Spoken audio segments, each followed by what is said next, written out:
thank you for coming.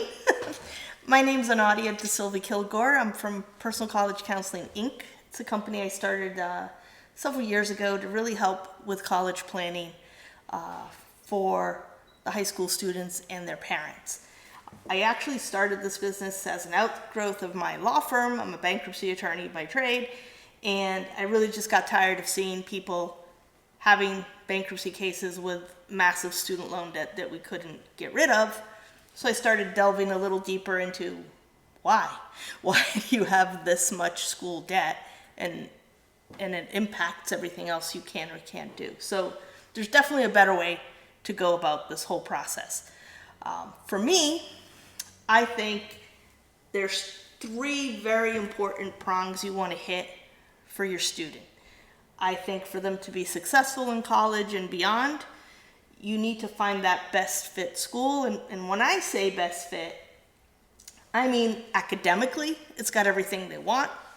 They're going to be in with like-minded peers, which means I don't want our student to be, come on in.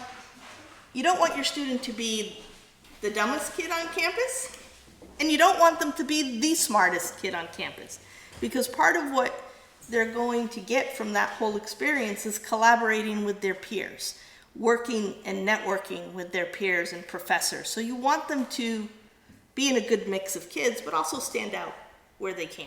So the academics are super important. I always tell everybody it's not like you're just buying a bottle of water and it doesn't matter. You're paying for certain other things that a college or a university brings to you. So that's the first thing. Secondly, it's got to be the right social atmosphere for your particular student. Some kids are going to do really well in that rah-rah, really big, exciting, huge university, while others would be terrified of being in that kind of an environment, and they need a much maybe smaller, more focused environment, a lot more mentoring, one-on-ones with their professors. There's a lot of good stuff that comes from these smaller schools, and then there's everybody in between.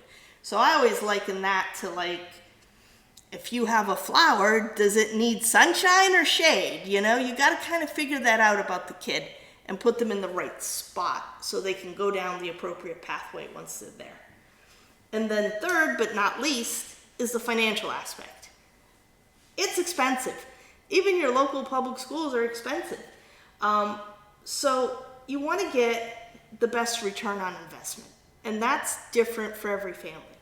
And when I say that, I mean, what's your budget? How much have you saved? How much can you afford? Have you saved nothing? So we need as much help as possible. It covers the whole spectrum.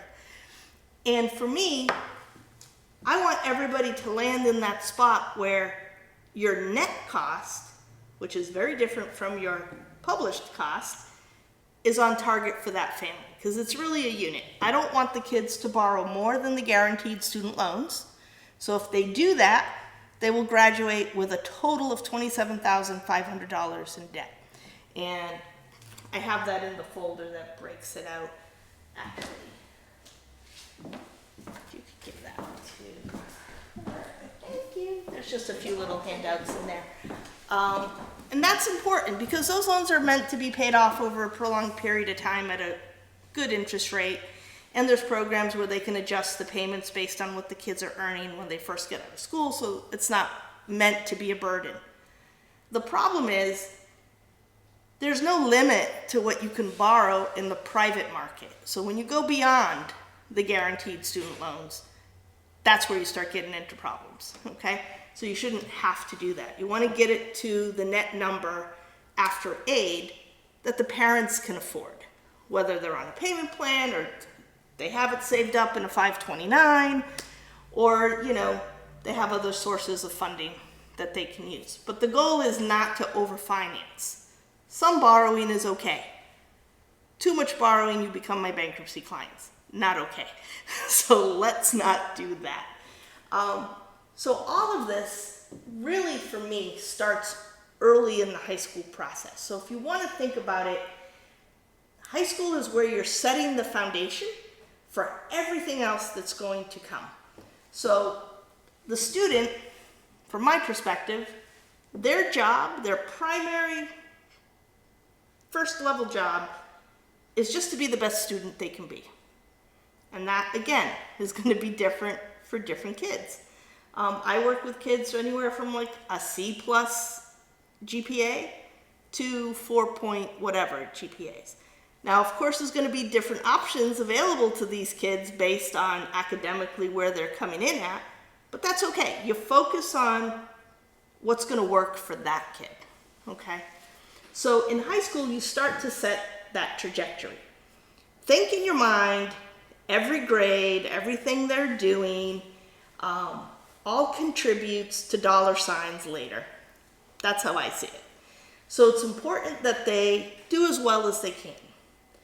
But that said, you want the level of classes they're in to be the hardest level they can do and still do well, okay? Because that affects not only your GPA, which varies, but it affects the strength of your GPA. And schools are looking at that. They're not just looking at this number in a vacuum. So, for example, schools are looking generally at a GPA up to on a 4.0 scale. We have schools that do GPAs on a 5.0. We have schools that do your GPA on a 6.0. So I'll get a kid that's got a 4.75 GPA. Harvard bound, right? No, you're on a 6.0 scale. That translates to a lot lower number when you translate it to the 4.0 scale. Okay, so you got to be aware of what you're doing, what your school is doing, what that number really is.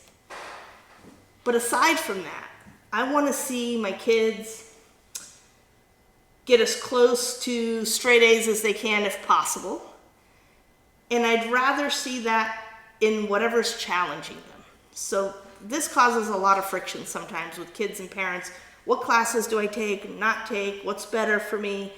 And that's why I love getting involved with them early, because I'm always in the background helping them pick those classes all the way through. But it's more important to be able to get, for example, an A in an AP class. That's going to be leveled with the most points than getting an A in an honors or a college prep or an unleveled class, because that goes to strength of schedule. But I'd rather see my kid get an A in an honors class than a B in an AP class.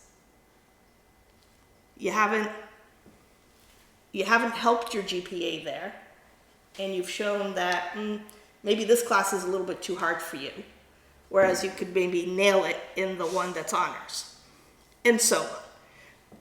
No need to stress out these kids to feel like they have to be all AP students, all honors students, or whatever, because not everybody's brain works the same. I know mine doesn't, so I'm not going to be the one taking advanced calculus and whatnot, but I'll be doing great in AP English. And that's how kids work. So some of them are going to be stronger in the STEM sciences, some are going to be better in the creatives and the writing and whatever. Play to their strengths and use that so that you can make your GPA as high and as solid as you can. Sometimes, a couple of pet peeves of mine around here, and it happens in many schools. If you have a kid that goes to Voc, nothing wrong with Voc schools, I'll just say that first. But sometimes they get to junior year and now they realize, oh yeah, I really do want to go on to college, I want to pursue this or that. But those schools aren't really geared towards pushing them in that direction. And a lot of times they miss something. And that something goes to the prereqs of every college. Every college has their prereqs. And Massachusetts, like every state, has requirements of how many classes you need to do to graduate. For example, 4 years of English, 3 years of math, maybe 2 years of a language, 2 years of a social science, 2 years of a lab science, and whatever. And then everything else kind of gets filtered in. Okay, fine. But when you look at what the colleges want, it's not that simple. So if you're looking, for example, at a really good student, going to a really good liberal arts school, meaning they have a bit of everything, right? They're going to want 3 to 4 years of that foreign language. If you're coming out of Voc, you're not going to have that. Even if you're coming out of certain public schools that say you need to take 2 years, and then they go and include what you did in 8th grade. So now you just got to do 1 more year in high school, and kids are psyched. I'm done. I got my 2 years done. And then they come to me and like, oh, I really like these schools. We're going to, yeah. I'm like, okay, we got to take 2 more years of a language. What? Like, because you're not going to get in, right? Every school has their requirements. Now, if you're in Voc and you don't have the opportunity to take a foreign language there, sometimes they have programs with like local colleges around here, and you can do a dual enrollment. That's a good way to get around that. Or if you're in Massachusetts and you're looking to stay, we'll get into geographic stuff later. I don't encourage that. But if you're looking to just stay here, then they're going to waive that requirement. That means you've eliminated 49 other possibilities, 49 other states with great schools because you didn't take the basic requirement to get out of here. So part of what I do, and something you should be aware of with your kids picking classes, is don't eliminate your options for later, right? And the problem is, sometimes you don't even know you're eliminating those options because no one's telling you that, okay? So you want to take the right classes. That's important. We talked about college prep, honors, AP. There's something some school districts do called the International Baccalaureate. It's kind of like an AP system, higher level classes, very competitive. It's good. I know Brockton does that. And then DE is the dual enrollment. Dual enrollment is okay, in my opinion, if you don't have the other option at school. So if you've maxed out your classes and there's no more offerings, for example, in science, and you want to go on with that science class, but you've already taken all the APs they allow you, but you have a dual enrollment possibility with a local school, you can get college credits and take another higher level class. That's great. You wrap that in to your GPA. It still shows you're taking the highest strength of schedule, right? And helping that GPA come out. Why do I care? Because grades equal dollars. GPAs equal dollars. They also equal opportunities in opening doors. So there's 2 main metrics that you want to keep in mind when you're thinking later and you're researching schools. First off, in my opinion, it doesn't do you any good to get into a so-called great school if at the end of the day you can't afford to pay them without borrowing a ton of money. That is not a winning equation. You want to get into a great school for your kid and be able to stay on budget at the same time. So if you want to maximize, and this is really where I focus, I always want to hit those 3 prongs I said in the beginning. But if you want to maximize trying to get money for college, GPA, SAT scores are where you start. Let's just talk about the SAT for a second. A lot of misinformation about this, especially since COVID. Prior to COVID, straightforward. The basic bare bones application to any college, you're going to have your transcripts and you're going to submit your SAT scores. Makes sense. They want to even the playing field, look at kids the same way, comparably, and that's what the SATs are supposed to do.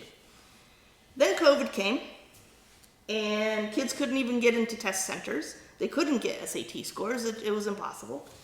So starting with some of the Ivy schools, they went what we call test optional. They had to. You couldn't get them a score. And then that trickled down, because they usually start your trends, and then everybody else kind of follows along. And so kids weren't submitting SATs because really they couldn't or didn't have the opportunity to. And so it was really, really important in those 2-3 years that these colleges were really looking at that GPA. They were really looking at that strength of schedule. What is this kid really doing? Because we don't have another metric to look at. Well, now that problem is over. We have the test centers open again. There's usually, I don't know, I think 6 SATs given a year. So there's plenty of opportunity to take SATs and to do them multiple times, which I highly recommend. But kids still have this idea that test optional, I don't need to do this. Who wants to do an SAT? It's not fun. They don't like it. They have to study, right? That's the least fun part of the whole process, or at least for them, right? But SATs are still a key metric for schools. And there's different shades of what they're really looking for. So when a school says they're test optional, what they're really saying is, if you submit your score, we'll consider it. Let's think about that. If I know the range of their average student, which I do for every school, what the average range of the freshman class is that they accept, and my kid is in that range, well, you bet your bottom dollar I'm going to submit my SAT score for them to look at. Why wouldn't I?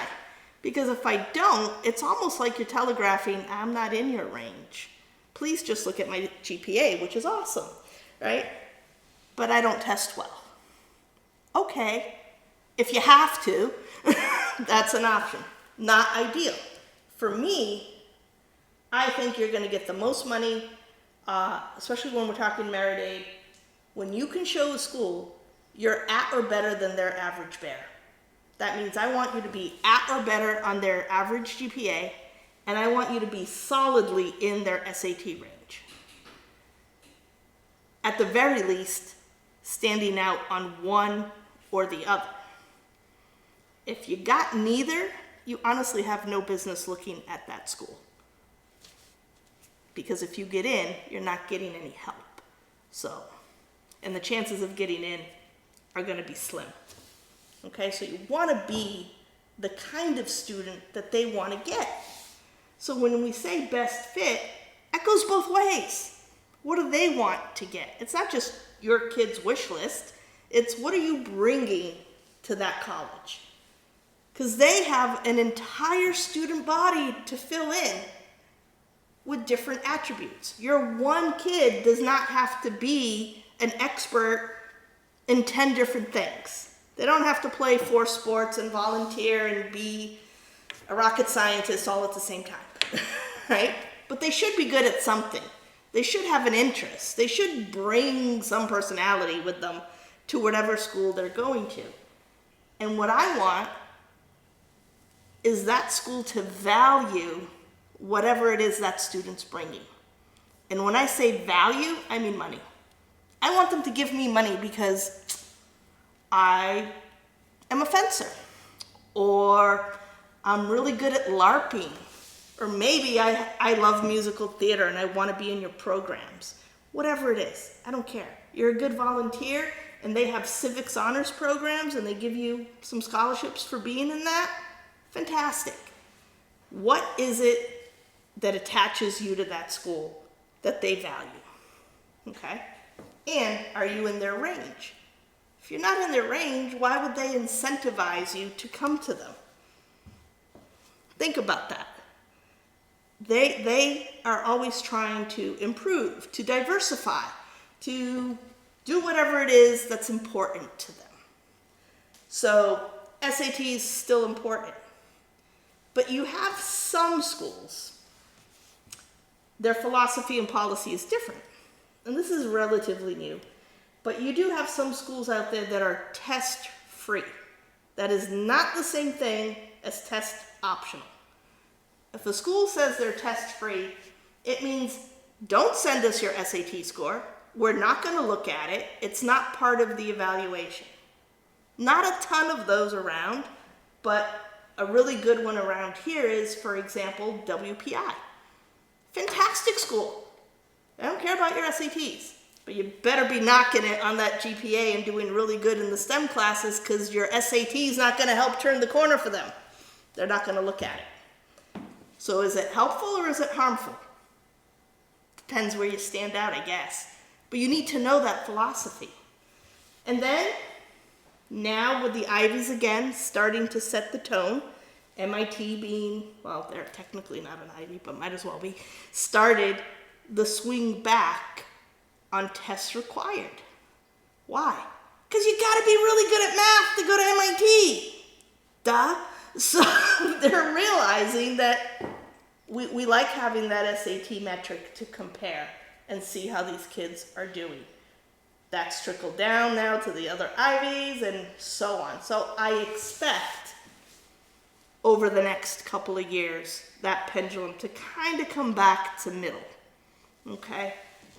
But if you don't take your SATs, and you don't take them more than once because stats show you do better the more you take them, because you'll prep, you know where your weaknesses are, you can study that part more than others, and then you have something to submit. If you go with the idea that, test optional, I don't need to do that, you have now handicapped yourself and taken out a tool from your toolbox that can be helpful later. The other thing to remember with SAT scores for the schools that do take them, this policy is all over the place. So you need to know what the schools want. Do they want the most recent? Do they want all your scores? You choose whichever one you want to do. Or are they going to super score? And a lot of schools super score. And that's to the kids' advantage. So I'm not great with numbers off the top of my head, but let's just say on one SAT, they got a 500 on the math, and they got a 600 on the verbal, for a total of 1,100. You can only get to 1,600, by the way. So let's say that's 1,100. Next time, they take the SAT the second time. They still get an 1,100, but they got a 600 on math, and they went down to a 500 on the verbal. With a super score, they have a 1,200, because they're going to take the 600 from each of the tests and put them together, and now they've just increased 100 points. If you don't take your SATs, you don't have that option. And you certainly don't have the option to super score if you don't take it more than once. That said, high schools don't even seem to start talking about SATs or prepping for SATs till usually later in junior year or even early senior year. In my opinion, and for what I do, you're missing the boat on this. Okay, that's like putting all your eggs in one basket because of the timeline. You're going to crash or do really well because money. They're not endless buckets of money. Every school has limits. And there's more money early. Usually, once they dole it out, it's gone. So where we can take advantage of early action deadlines, we want to do that if the student's already academically qualified. How do I know if they're academically qualified? Well, I know what their GPA is, hopefully, and we can see where they are on their SAT scoring and what are the schools looking for that we're targeting. Because we're going to target schools that ideally they fit both parameters and has everything they want so we can maximize their buckets of money. Okay? So let's talk about that. That's always fun for people. But what I really want everyone to understand is there's a big difference between financial aid, which is need-based, versus merit aid, which is not need-based. They can merge and go together, but they're essentially two different things. So for every financial need-based financial aid evaluation, we're always going to start with the FAFSA, this federal form that you do for free that every school is going to require. You can't change the tide on that. It is what it is. You make what you make, you put your information on there, and it's going to figure out, now they call it the SAI, that's the Student Aid Index. That determines for every school you're applying to what they deem to be your baseline financial need. Not what you're going to get, what they expect you to pay. That number is usually a lot higher than you want to see. So if they say on your FAFSA that your SAI is, I'm making it up, $30,000, that means they expect the family to be able to come up with $30,000 a year towards college. How does that work in reality? Well, if you're looking at our flagship public university, which is UMass Amherst, and today all in it costs, rounding, $34,000. and your FAFSA says you have an SAI of 30, at most, you would qualify for $4,000 in financial need at UMass Amherst, which you're probably not going to get, but you could, 4,000. That's nothing to do with the guaranteed student loan that we talked about at the beginning. Every student has the right, regardless of need or family income or anything else, to take that student loan amount the first year, which I think is 5,000. I have it on the sheet in your folders. And then the next year it's a little bit more, and so on. So that's need. So the same exact student that has an SAI of 30,000 applies to University of Miami, which right now costs $80,082 a year. They're going to look at you and go, this kid's really smart. I really want him to come here. They bring whatever attributes. Let's see if we can find this family $50,000 or close to it so they can get down to your number that you can afford. Same kid, maybe getting 0 at one school, maybe getting $50,000 at another. Out of your pocket, it's the same cost. See how that works? And there's lots of permutations on that, okay? So, but that's the financial need analysis. Now, separate and in addition to that, you have merit aid. This is why dollars and grades go together. Merit aid is based on what the student's academic profile is. So the better my academic student is, the more chance I have to get their merit aid money, which is scholarships and grants, not loans. So that's free money. That's helping you pay for college. But, like I said, not an unending bucket. Not all schools have the same amounts available. Not all schools have merit aid at all. So you need to know, what's my target? I like this school. Does it have enough to help me out if I fit their parameters? So we need to know that in advance. Otherwise, you're wasting your time with certain schools. Now, interestingly enough, a lot of schools do different things with this. For example, if you're super smart and lucky to be in that 4 or 5% that the Ivy Leagues accept, and you have financial need, you're covered. They're going to find a way for you not to have to pay for that school. They will match or give you what you need to get there. That's great, but that's 4 or 5%. So you're probably not going to get that, okay? But there's a lot of other schools that have hybrids of these things. For example, there's other schools that combine need with merit. There's other schools like, I think BU just announced, and I think MIT does the same thing at this level. If the family household income is less than $95,000 a year, that's going to cut you a huge break there. You can probably go for free tuition or something like that, okay? So different schools have different incentives at different price points and whatnot. In my experience, if you have a household income of over $110,000, you're not going to get financial aid. Your kid's going to get the guaranteed student loans, and you need to shop for merit aid. Okay? Because merit aid does not depend on what the family makes. Merit aid depends on, how does this kid stack up to what we want? What are they bringing? Okay? Super important. Pell Grants are another form of financial aid, but government-based. A Pell Grant can go anywhere from like $500 to about, I think it's $7,049, some weird little number like that. But generally speaking, that's for lower income, so I think it maxes out at like, if the family makes $60,000, but it's really for people who make less than that. And I'm all about, if you can get it, get it. If any aid is helpful aid, take it. But neither the guaranteed student loan amount or the Pell Grant is going to be enough to pay for college. So have more of a plan of attack beyond those sources. So maximizing that aid, we've alluded to this, but it's really important that you know your lane, right? I don't spend time focusing on schools that I know my kid, my student, is not going to get into. Why? We have almost 4,000 accredited schools in the United States. Why would you focus on, this is the only dream school I could go to? Nonsense. There's a whole bunch of other amazing schools everywhere. Find your lane and target it strategically, okay?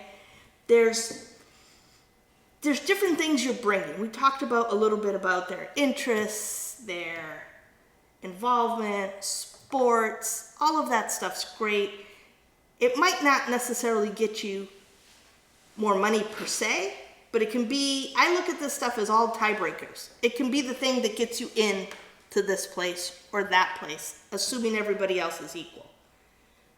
But when it comes to athletics, again, I think people are making a lot of mistakes with that. I think the kids, they get scared a little bit because the money in athletics at the NCAA level is all Division I sports. Those are your big schools for the most part. And of those kids that play Div 1 NCAA, maybe 2% go on to pro. But they have specific athletic scholarships, and this is what people target in on. And you have to be really, really good to do that. And they kind of own you as a student. You're an athlete first. You're a student second. Not my ideal scenario. But then you start getting into Division II and Division III. Division II may have a little bit of athletic money specifically, but not a lot. And Div 3 does not. But what happens is you're good at your sport. And we've put out our feelers, we've got an interest, and we have a coach that wants you to come play for them. What does that coach do? That coach is going to walk over to admissions and let them know, when Johnny applies here, I want him on my team, so please keep an eye out for him. And oh, guess what? Johnny's really smart. Johnny's going to get Meridaid. That may have just tipped the balance between putting him in that bucket versus someone else. It's not athletic money. They don't own him, but he's smart, and he's bringing another attribute that school values and wants. So they're going to consider him for that other bucket of money. That's how that works, and that works a lot, okay? So it's not just Div 1. I don't want people to get stuck in there, and I think it's a mistake for our student athletes to give up on themselves because they think they have to be so great to play at the college level, and that's not necessarily true. And find a college that wants what you're doing, right? And how do you stack up to who's playing there? So, for example, when I have a volleyball player and she's whatever height she is, and we're looking at the team, how tall are the players on that team in her position? Well, if they're all Amazons compared to her, she's not going to be a good fit on that particular team. But if her position is roughly recruiting and using kids close to her build, then she's in the lane and in the zone of what they're going to look for. Better chance of fitting in there. Talking about getting in the weeds, right? And finding out what's out there. So it's super important to know that stuff and use it to your advantage. But there's also things, even in this climate where DEI has pretty much been axed, schools still want diversity. And diversity can be really simple to achieve, simply by getting out of your comfort zone where you are. Every school wants to brag about, we have kids from 50 states and 25 countries and blah, blah, blah, blah, right? So if you're applying to just our schools near us, and we are blessed in this part of the country to have amazing schools, they're also amongst the most expensive schools in the country, comparatively speaking, East Coast, West Coast, and everybody forgets about everything else that's in between, which is awesome. But if you're like everybody else applying to this school coming out of a 30-mile radius or an hour away, you're not really standing out. Move over a state or two or more. Ooh, okay, let's look at this kid a little closer, right? So, crazy example, but kid from Massachusetts applies to, I don't know, Nebraska. I'm gonna guarantee you that kid's getting a real close look on their application, right? And vice versa would be true here. And we have a lot of that movement. A lot of kids from cold weather states want to go to warm weather states. A lot of kids from warm weather states want to experience snow for some unknown reason and, like the East Coast. Or they just want to go experience something new for a while. This is not a lifelong commitment. It's 4 years. Why not? Go see a different part of the country. And then either network there or bring that great education back to where your roots are. It doesn't matter, but it's a great opportunity to be exposed to different things. And it helps diversify your profile. So I'm all up on that. Okay, so back to money though for a second. Some schools will meet full need. We talked about that, right? Generally speaking, those are for people that have financial needs, so it's not merited money. Then you need to realize that most schools in the admissions evaluation are not need blind. That's just reality. So when I say need blind, schools that are need blind are not looking at your financial information when they're making the admissions decision. They just want to see if this is the right student for us. Then they'll figure out how to get you enough money. Most schools don't do that. They only have so much money to give out. They have a budget they have to come up with. They need to know, can they afford to let your kid in if you need X dollars? How many of those kids can they let in? It's part of their calculation. So be aware. Be aware how off target or on target you are in your search and application process, because it does affect things at the end. So you want to know that school's policy. I think that's important. And then, I really stress this because they might not say it's as important, but I find it's important. And that is showing demonstrable interest. Some kid from Massachusetts applies to all these schools down south and they've never left Massachusetts, never mind even been on campus. They're not going to take that application as serious as someone who, got on a plane or got in the car and actually went to campus, took a tour, maybe did an interview, met with admissions, maybe met with a coach, whatever it is that you're trying to figure out, and actually came to campus. They track you. They know you've been there. They know you've shown more than a passing interest just by sending an application. Tiebreakers. It's helpful. Even a virtual tour, which I'm not keen on. I like virtual tours only to figure out if it's good enough to get in the car and drive or get on the plane and go see it. Because you never get the vibe of a school until you go in person. Don't care what it is. Internet's great. They're going to always show you their best pictures. But once you get there, you might realize, ooh, this isn't what I thought it was. I don't like this, right? Or, again, I don't advise going in the summer, even though that's when people have a lot of time off, but it's not as good for the student. And the reason is you're not seeing the kids in the natural environment because the kids aren't there. So you're really paying to go see a lot of nice buildings, manicured lawns, or maybe spend a day in the city, but you're not getting the vibe from the kids. And it's important for the students to be able, in their own minds, visualize, ooh, do I fit in here? Can I see myself with these kids? These my people. You want them to be in that mix. And you're not going to get that if you're just going when the kids aren't there. So planning. I like to tell people to do loops. Don't travel before you've done your research though, because that's just, I think, a waste of time and money. Why are you looking at this school? Just because it's nice? No. What's it got for you, right? Do your research first, but then do loops when you have time. And what I mean by that is long weekends, half days, but school vacation weeks specifically. If you're going to go check out schools in Ohio, You don't want to go back and forth multiple times. You want to be there for a couple of days and do 3-4 schools if that's what you're looking at, and get it done efficiently and then come home. Ideally, when you're doing further away trips, or even here if you're driving something out of the local range, I would recommend 2 a day. 1 in the morning, 1 in the afternoon, if you can. That's efficient. Sometimes it's not conducive to do that because coincidentally, uncoincidentally, I don't know, times overlap so that you can't, or you have to figure out the travel time in between the locations. Just make sure you give yourselves enough time. But that's a way to get a lot done in a shorter period of time.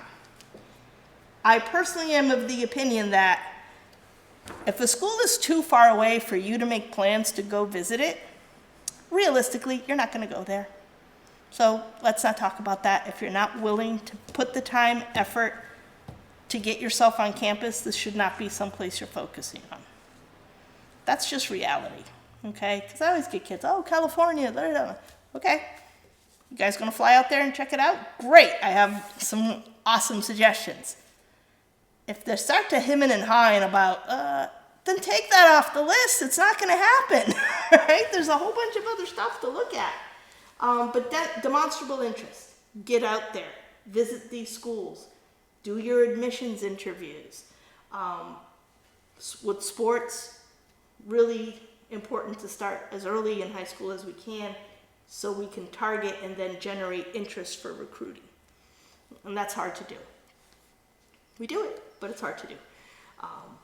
And then finally, when we're at this point in time, so for me, summers with rising seniors, by now we know what the schools are that we're applying to.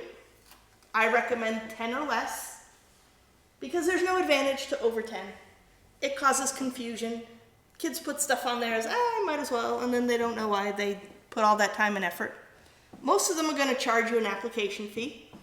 So, budget, okay? The schools can get expensive. Anywhere from like summer 0 application fee, great. But then you have $25 to $85. You do that times 10, that's $850. You better be serious, in my opinion. Why are you doing this, right? And then there's the other stuff that goes with it. It's not just the Common App, your transcripts, the essay for the Common App.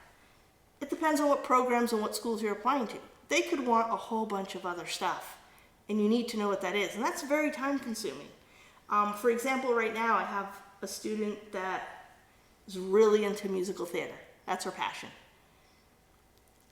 These schools want headshots, they want monologues, they want dance clips, they want all sorts of stuff.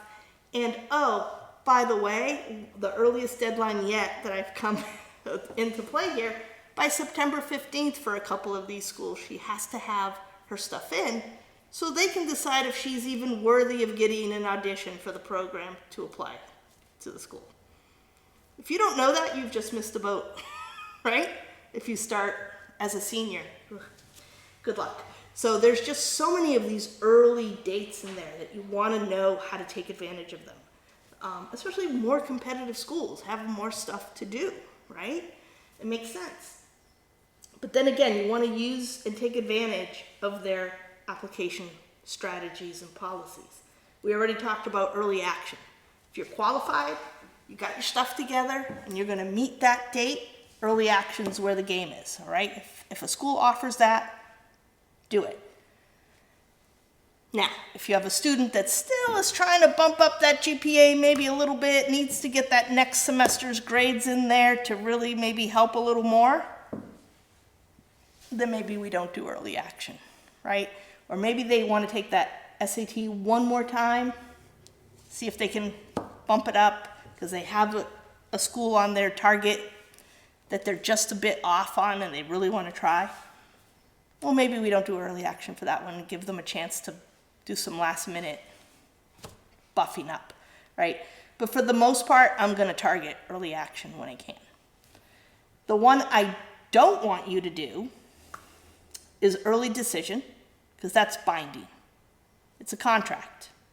And if you are accepted on an early decision admission, you need to withdraw your applications for the other schools and you need to commit to the school that accepted you. Regardless, or sometimes even before, you know what the package is, if any. Because when you do ED, early decision, you're telling them, I love you so much, I'm going to come here no matter what if you let me in. I don't have a problem with that if you're ready to write the check and you have the funds. Because there is an advantage to early decision. They're doing their budget. They're going to figure out what you're bringing. But also you're going to be competing with a much smaller pool of applicants under early decision. But I would caution you very strongly not to do that if you don't have the funds ready to go. Okay, so for most of us, you go early action, not early decision. And then there's some schools, they don't have that. Any of that, maybe early decision, but they don't have early action. They're going to just do regular decision. Pretty straightforward. This is our date. Get us your stuff by then, and we'll tell you by X date. Then there are some schools that are rolling. Fine. Whatever. As long as you apply before classes start, we'll make a decision. So you can see those are probably not the most competitive schools, but they're out there. And sometimes, people miscalculate, and you shouldn't, but let's say you apply to all these schools and you didn't get in. Oh no, now what? Look at the rolling decision ones, right? Because you still have an option to do that if you really miscalculated where you should have been applying. Okay? I think that covers everything I wanted to touch on. You guys have questions? You can do it. When you talked about you used Miami. Yeah, as an example. And you said, to look at the SAI and maybe get it down to what that dollar is. Could you qualify for merit aid on top of that? Yes, it's a combination. So if you guys look in your folder on the sheet that looks like this, me slightly bragging, but it's still accurate numbers. This is giving you information about the last few years graduating classes, students that I've had, where they've ended up, and what their numbers look like. So because we're talking about University of Miami, that's in the class of 2023 section. If you look at that, when this student who graduated in 23 and just finished his freshman year there, that school cost $82,004 a year.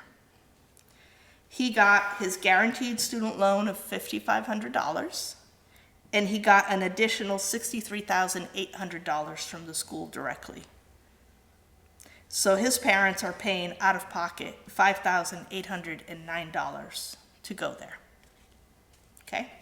Why is that? One, my kid's brilliant. He's so smart, and he's a good kid.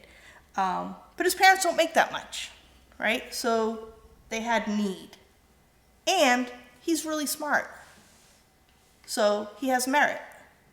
And he's from Massachusetts going to Miami. So he stands out a little bit more, right?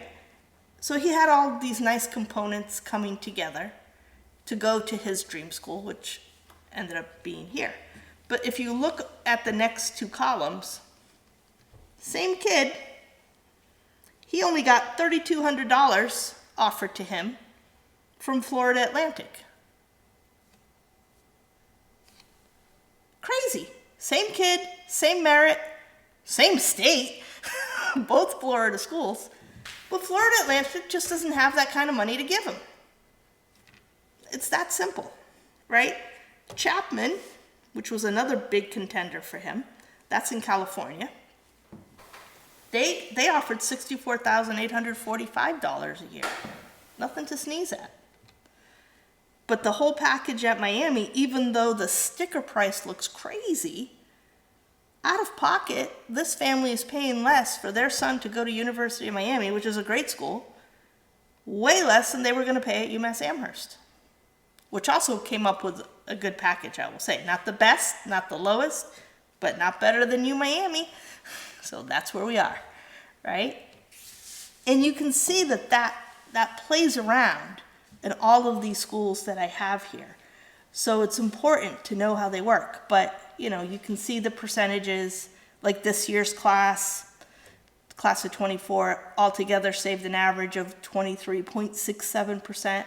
But I have a student here going to Hofstra, no financial need in this package, just the guaranteed student loan, again, $5,500. But she got $33,000 a year in merit aid, pure merit aid, from Hofstra to go there. So instead of paying $73,202, that cost is down to $34,702. That's a huge difference. And she loves it. That's also key. I never want my kids to apply to a school they don't want to go to. So we weed all that stuff out. By the time we get to this point and they get to their top 10, it meets all our requirements.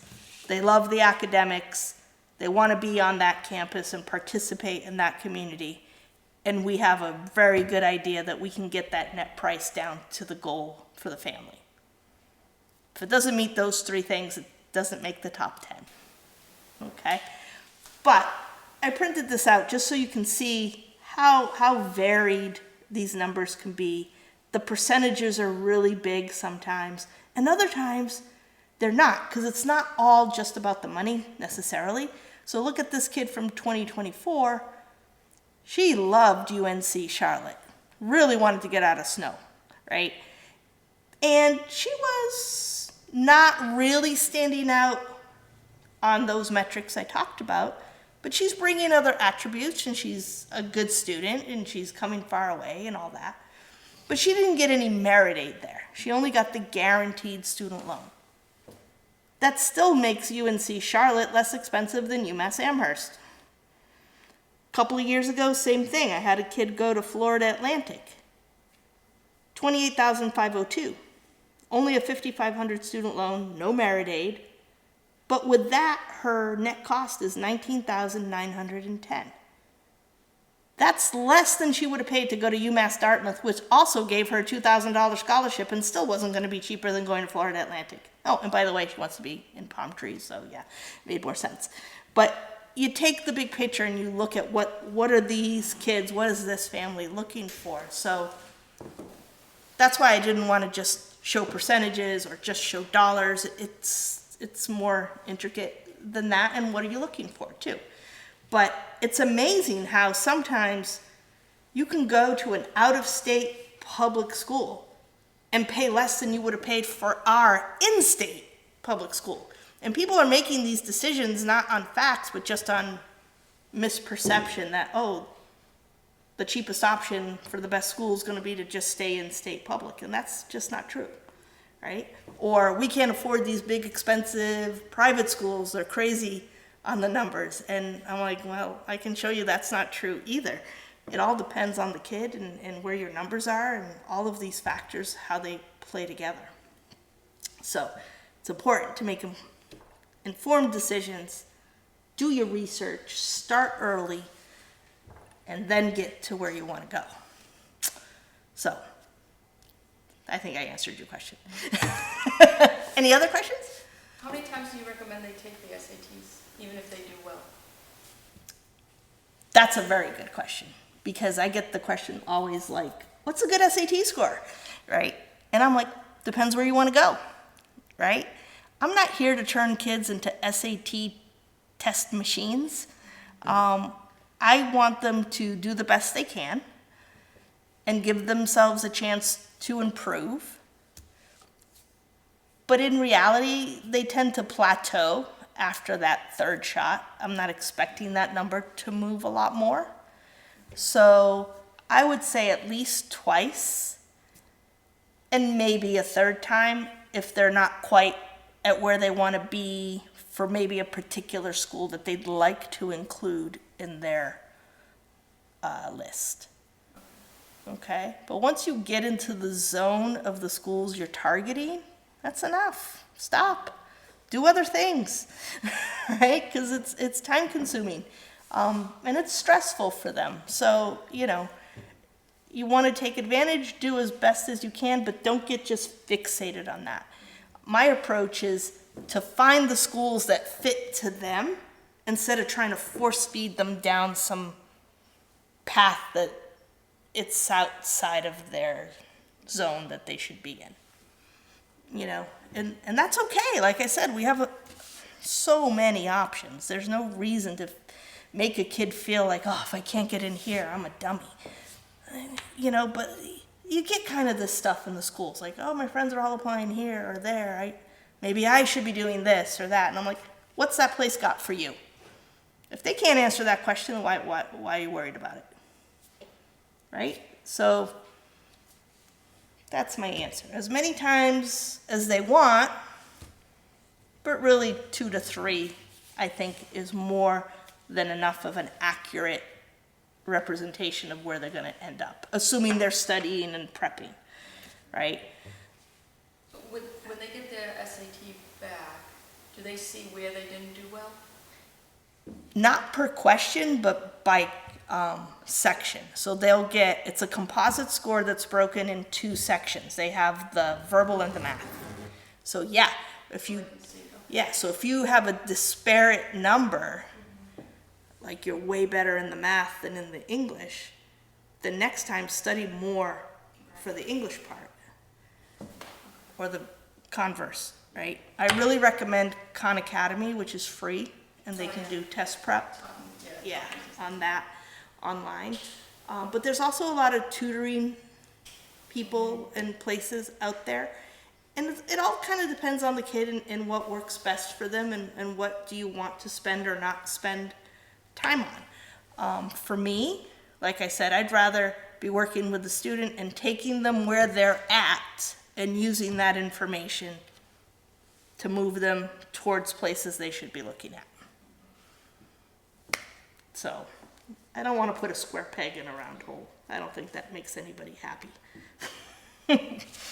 Another question? When should they start applying? So my daughter's a junior right now. We've already looked at a few colleges. Well, every school's going to have what their application deadlines and stuff are. So right now, as a junior, she's going to be a rising senior. You should be finishing up your research. You should be finishing up your tours of places she's interested in, and then go to their websites and see what their timelines are and what their requirements for applications are. So she's going into junior year. Oh, good. Then we have a little more time. Okay. I'm nervous for a minute. Yeah. Rising seniors is what we call them when they're in between Right, grades. Yeah, my rising seniors. Okay, we're done looking now. We're knee deep in getting stuff By the ready. beginning of senior year, she should narrow down the colleges she wants to apply to. By the summer after junior year. Summer. Yeah, so like this summer next year. Especially August. August is when I do my application strategy worksheets, which lines out everybody we're applying to, and I like to set it up in phases or stages, because you don't need to do 10 at once. If somebody's due on November 1st and another one's not due till December 15th, focus on the ones and do them in chunks and get them out that way, because you want to have time to dot your I's, cross your T's, don't screw it up. Even though a lot of the information is going to come off the COM app, which, as the name suggests, is common to everybody, there's going to be differences for some schools on extra things they want or how they want it submitted and whatever. So give yourself some breathing space in between. But you want to know what those are, because, again, early action has more money. Early action has a lot less stress, because you're going to find out before everybody else does if you're in or out. So take advantage of that. But if you miss it, you miss it. So you need to know when those dates are. And they're all over the place. For the most part, they're early November. But not always. Like I said, I have a student looking at dates in September 15th already. I'm like, oh my God. I had another student that last year, 2 years ago, we applied to a school in Ohio by the end of August so she could get the fee waived for the application and also have enough time to find out if she was accepted to apply for other merit scholarships, because the way that school worked, you didn't get automatically considered for all their scholarships. First, you had to be admitted, and then you had to apply for the other scholarships, which, oh, by the way, had deadlines that were before regular decision deadlines. Kind of sneaky. So you need to know, where's that money? Where can I try to get it? What are my deadlines? What am I going to do with these schools? And how do they use it? Okay? Good? I have more questions. Go ahead. I love questions. For FAFSA, do they look at like money in the bank, or is it just household income yearly? They look at everything. So does it make a difference if you have less money in the bank? Is it like that big of a deal, or Where'd it go? somebody else's money maybe?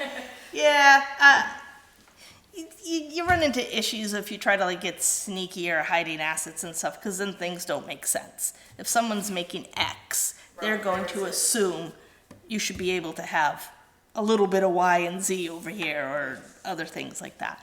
But FAFSA gets really tricky.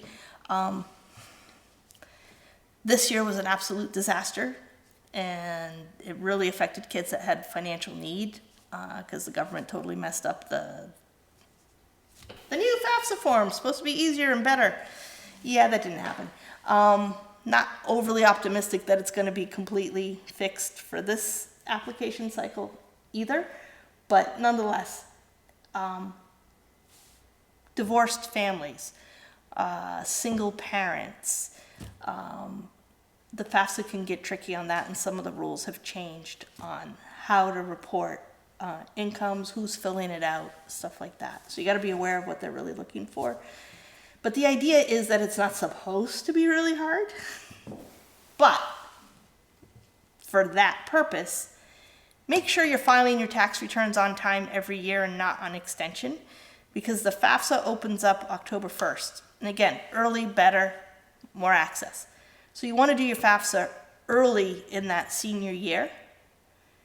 And a lot of the questions tie to your federal tax return. They just pull the information out. So if you don't have the returns done, you're not going to get that interplay. It just makes it harder. And while I'm on that idea, before I forget, some schools, in addition to the FAFSA, they have another form called a CSS, which is like the FAFSA on steroids when it comes to finding out about all your assets and income and all this other stuff.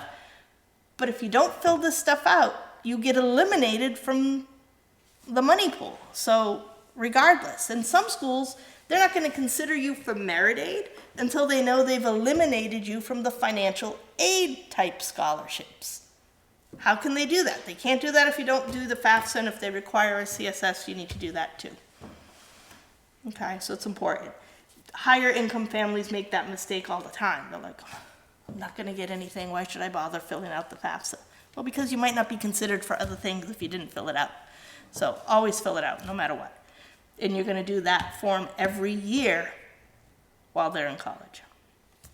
And it's a little weird too, because when your senior's applying in the fall of senior year, you're filling out that FAFSA form in October using the year before's numbers, even though she's applying for the year going forward. So it's kind of like little time warp there, but it's so that you can really pull in the information from the return, and that can change every year. So who knows? You want to do it every year.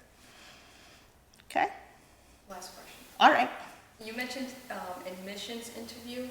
Is that an interview like after they get accepted, or is that something before? To try to get you accepted. Okay. So if you can meet with an admissions rep as part of the application process, that's good. I think it's a good way to shine, show your interests, show that you really want this school, be knowledgeable about it, have that conversation with that admissions person. Not all schools will do it. For example, I had a student one time, she ended up at Middlebury, so she's doing great, but she had also applied to a few Ivies. And you don't get to choose to do an interview there. They get to choose if they want to interview you. So, and they did, and she had an hour-and-a-half interview with 2 different schools, which is a little excessive, but it is what it is. Whereas other schools are very good about encouraging it, like RIT, Rochester Institute of Technology out in New York. They'll like right on the website when you go and schedule your tour, they're like, oh, and do you want to meet with an admissions rep? Here's our times that we have available, and they make it really easy and accessible to do. But even if they don't do that and you're on campus, after your tour, pop back into the admissions office and say, hey, is there a rep I could talk to about applying and stuff like that? And if they have somebody available, they'll sit down with you. Smaller schools usually. Bigger schools, I'm going to tell you right now, they don't care.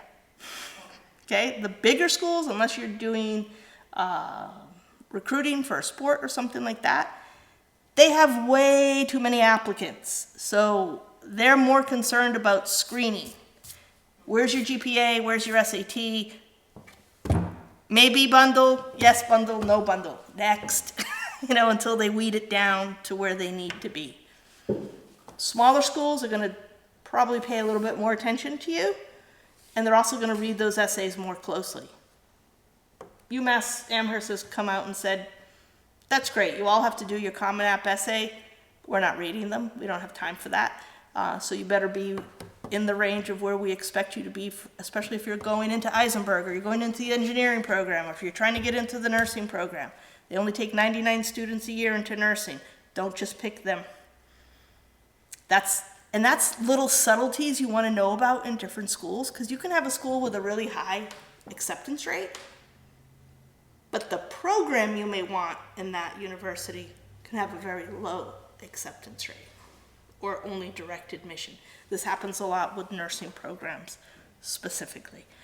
So you need to know that. Make your plans accordingly, Let them know you really want them. Stand out. Go talk to them if they let you. Okay? That's something you'd recommend when, if you're looking for, in my son's case, looking to potentially play a sport at the college level, You need to do a lot more than that. You need to get coach interest. Right. That's going to be a process that's happening and being seeded way before you get on campus. So even if we start looking at schools in the near future, he should not be reaching out to the coaches? No, he should be reaching out to the coaches first. Okay, so that's what he was just. See if he's getting any interest, and then put those schools at the top of your list. Okay. Depending on the NCAA division, certain coaches are not allowed to talk to you until certain times of the year. Others, the student's allowed to contact them, and they can respond. So, depends what level and programs that he's looking at, too. Okay. Okay? How soon should he's going into his sophomore year? He should start looking to see where he fits in. Yeah. Academically, he's got to get in, right? And then see what kind of division in sports they have, if they have what he wants. And then what I do is I start working with the kids, and I put together stuff that they should tickle those coaches with as early as you can, and see what happens, especially if they're D3 and D2. D1, you probably need to wait a little longer, and they're probably going to come to you if they're really interested. So, but there's a lot of D2 schools out there. They just don't have the budgets to go all over the country, but that doesn't mean they're not going to be interested if you provide them with something that, they want to invite you to come see them. Okay, same thing with D3s. Yeah. All right. That's it. Thank you, guys. Thank you. If you have any other questions or want to come see me, information's in your folder.